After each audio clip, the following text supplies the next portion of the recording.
Question 3, can you formalise a property settlement without a lawyer? So yes, the answer directly to that is there is a means through an application for consent orders, which so that is a document that finalises it, puts everything to bed, so to speak.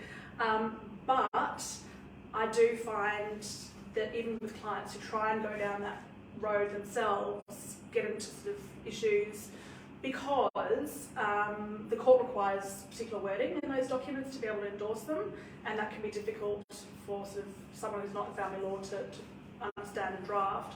And also, the types of things that you're trying to resolve in a property settlement can be quite complicated. So if you're dealing with superannuation and splits in terms of superannuation, there has to be really technical drafting and processing around that.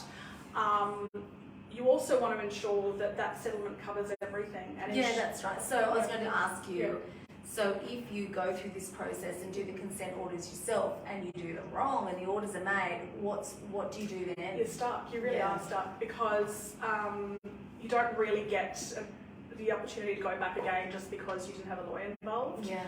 And I think there is quite a few disclaimers through the process that says, you're recommended to get legal advice.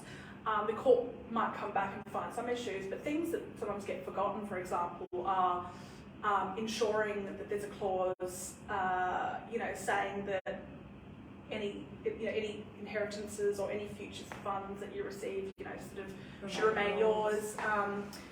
Or sort of particular clauses in relation to how you transfer assets. So, if a property is being transferred to another party's name, to ensure there's also refinance clauses in there. Yeah, that's right. So who's the obligation with the mortgage? So it's not a good idea. Obviously, we always encourage people to get legal advice, and it might sometimes just be the case that you need to speak to someone about what's involved and just do the drafting. This is an area that our firm does offer sort of more fixed fees around, depending on the complexities. But my view is that fee is well worth the security and assurance that there's no that it's done right the first time. Yeah, absolutely.